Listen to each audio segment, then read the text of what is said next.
Halo semuanya, kembali lagi bersama saya Hanif di channel Ringkas Cinema.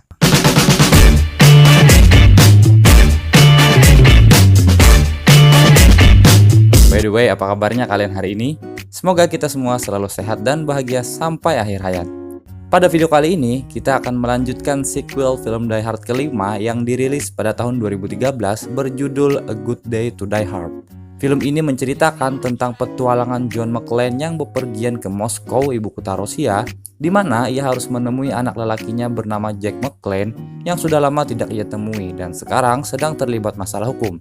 John sebenarnya tidak tahu kalau anak lelakinya ini justru sedang menjalankan sebuah misi penyamaran selama kurun waktu 3 tahun terakhir ini. Bagaimanakah cerita selanjutnya? Ikuti terus video ini hingga selesai. Film diawali dengan sebuah tayangan berita yang memberitakan tentang rencana eksekusi seorang tahanan politik dan miliarder Rusia bernama Yuri Komarov. Adalah Viktor Chagarin, politikus korup dan juga seorang calon menteri pertahanan Rusia yang menuntut Komarov untuk diadili di pengadilan yang sudah ia suap sebelumnya. Sehari sebelum persidangan itu digelar, Viktor menyambangi Yuri untuk bernegosiasi kalau ia bisa membatalkan persidangan tersebut dengan syarat Yuri menyerahkan file rahasia yang ia miliki. Scene kemudian berpindah dengan menampilkan Jack McClane yang masuk ke sebuah tempat hiburan malam dan lalu menembak seorang anak buah Viktor bernama Anton mengatasnamakan Yuri Komarov. Anton! Yuri Komarov передавал вам привет, проститься.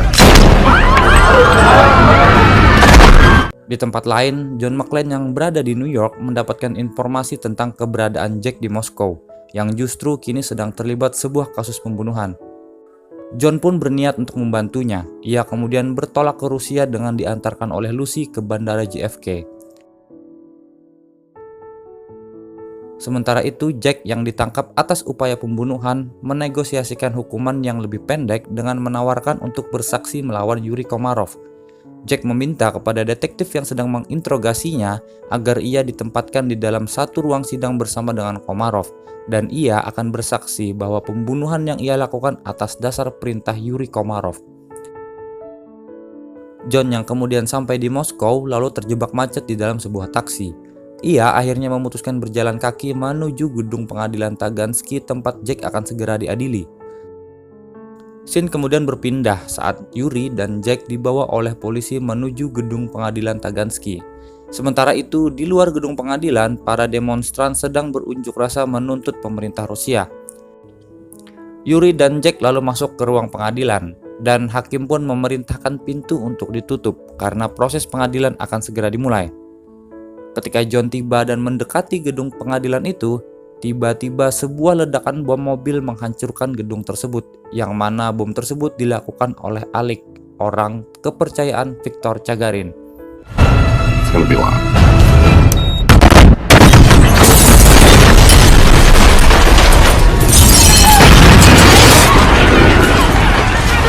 Jack lalu memanfaatkan kekacauan itu dengan membebaskan diri bersama dengan Komarov. Sementara itu di lokasi ledakan, Alik dan anak buahnya gagal menangkap hidup-hidup Komarov yang telah lebih dulu kabur bersama dengan Jack. Kemudian ketika Jack bersama dengan Komarov hendak kabur menggunakan sebuah mobil van, tiba-tiba John menghadang Jack tepat di depan mobil, membuat Jack keheranan dengan apa yang dilakukan oleh ayahnya di Moskow. Tak lama kemudian, Jack dan Komarov lalu kabur, diikuti oleh Alik yang mengejar mereka menggunakan sebuah mobil semi-tank. John sendiri kemudian membajak sebuah truk dan ikut dalam kejar-kejaran tersebut. Sampai di sini, John masih belum mengetahui kalau Jack adalah seorang anggota CIA yang sedang dalam misi penyamaran. Beberapa saat kemudian, truk yang dikemudikan John ditembak menggunakan senjata RPG oleh komplotan Alik. John berhasil menghindar, namun truknya itu terbalik dan tidak bisa digunakan lagi. John lalu menghentikan dan membajak sebuah mobil jeep dan kembali mengejar mereka. John akhirnya berhasil membuat komplotan Alik terdesak dan kemudian membuat mobil semi-tank itu terbalik dan terguling.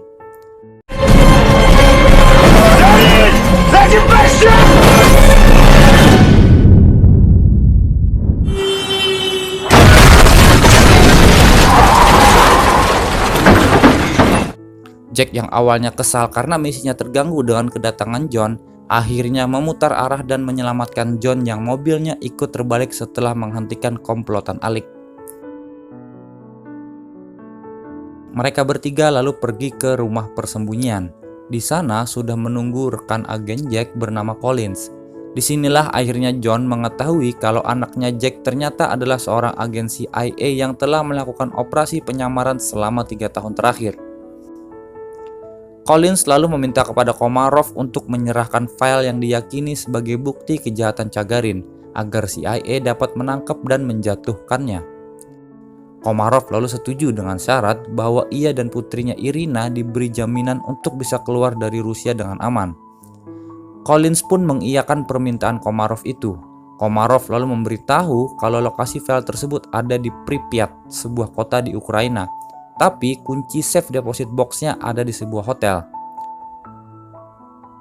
Komarov lalu diizinkan untuk menelpon putrinya dan membuat janji untuk bertemu di hotel yang ia maksud. Beberapa detik kemudian, tempat itu berhasil disergap oleh komplotan Alik.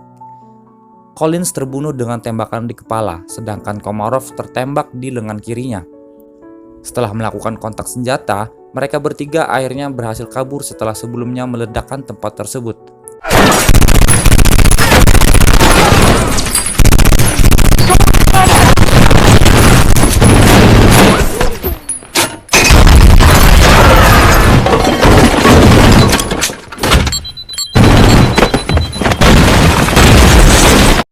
Jack lalu mengambil sedikit perbekalan di sebuah loker di sebuah tempat.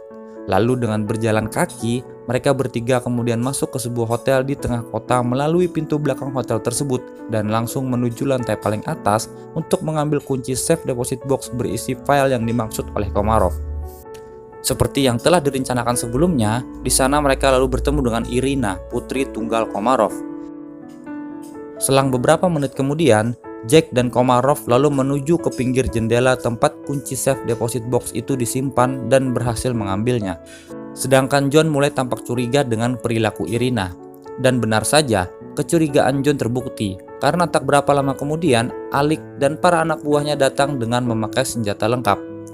Komarov lalu disandera oleh anaknya sendiri yang ternyata juga bagian dari komplotan Alik yang diperintahkan oleh Gagarin. John dan Jack kemudian terpaksa melepas senjata mereka dan mereka berdua pun diringkus dan diikat oleh anak buah Alik. Irina lalu membawa ayahnya pergi dari situ menuju helikopter yang telah menunggu mereka, yang tak lama kemudian juga disusul oleh Alik.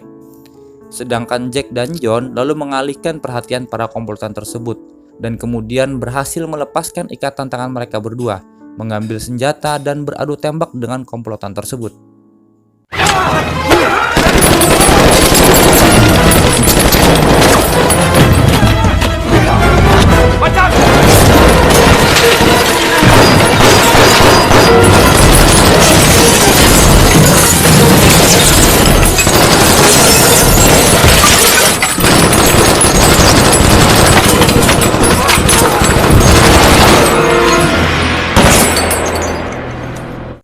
Sebelum terbang menjauh, helikopter tersebut kembali sebentar untuk menembaki Jack dan John, yang pada akhirnya mereka berhasil selamat dengan melompat keluar jendela dan turun melalui cerobong, dan kemudian jatuh di sebuah truk sampah.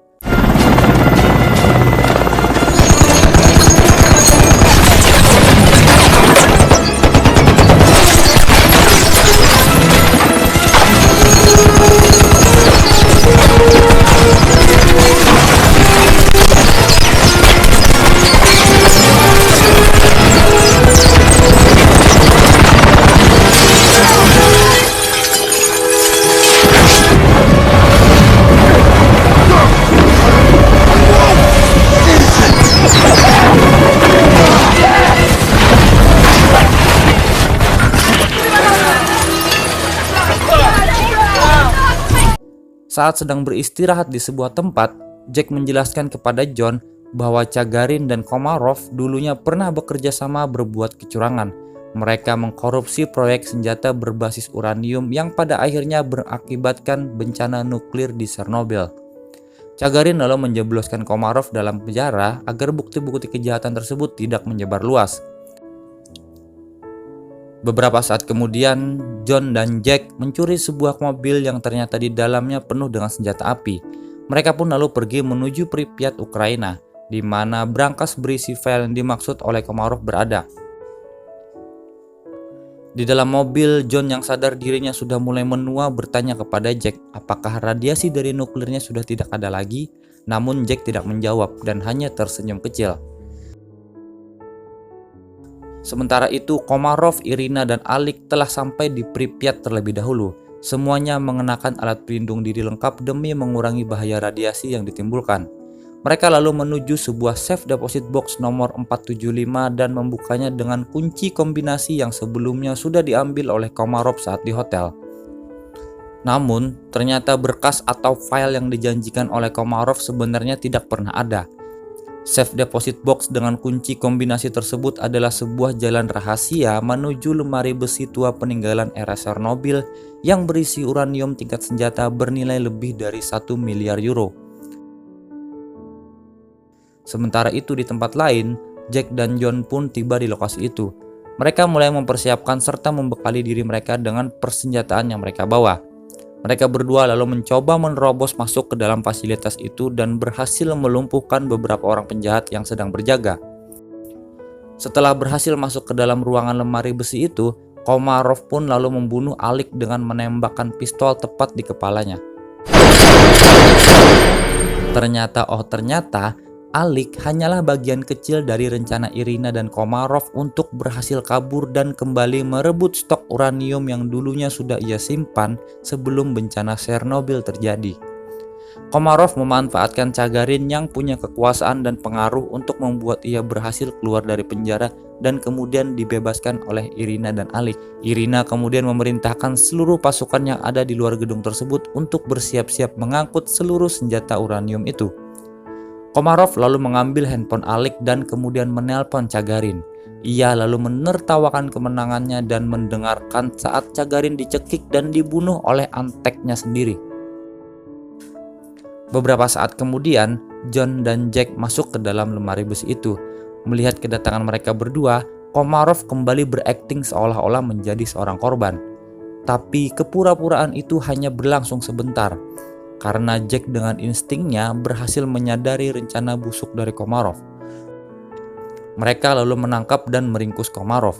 Tak lama kemudian, Irina dan anak buahnya yang lain lalu berusaha untuk membantu dan melepaskan Komarov, dan baku tembak pun tak dapat terhindarkan.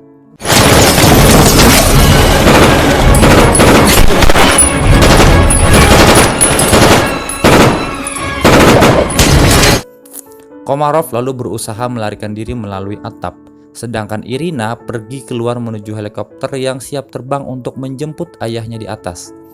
Jack kemudian mengikuti Komarov, pergi ke atas atap dan adu tembak di antara keduanya pun kembali terjadi.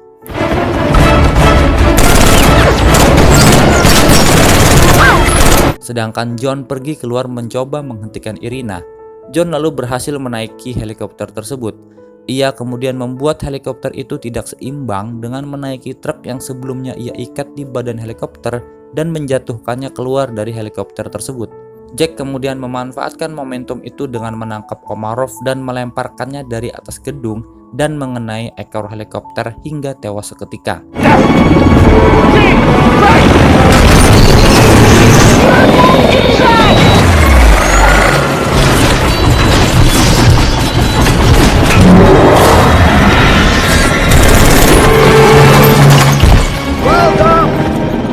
Super spy.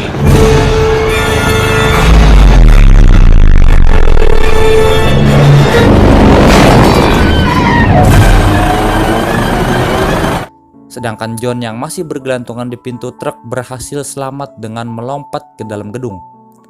Dengan nyalinya yang sangat besar, Irina lalu mencoba membalaskan kematian ayahnya dengan menabrakkan helikopter yang kehabisan peluru itu ke dalam gedung dalam sebuah serangan bunuh diri. John dan Jack kemudian menyelamatkan diri dari ledakan itu dengan melompat dari atas gedung itu dan berhasil mendarat di sebuah kolam renang tepat sesaat sebelum helikopter itu meledak dan menewaskan Irina di dalamnya.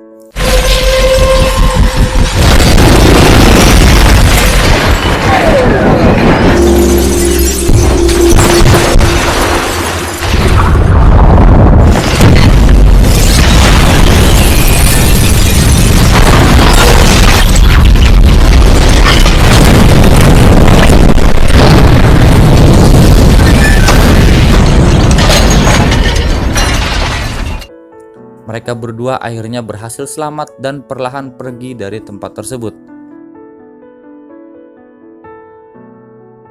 Namun, berbeda dengan 4 film Die Hard sebelumnya, kali ini di akhir film tidak ada satupun polisi yang datang ke lokasi kejadian.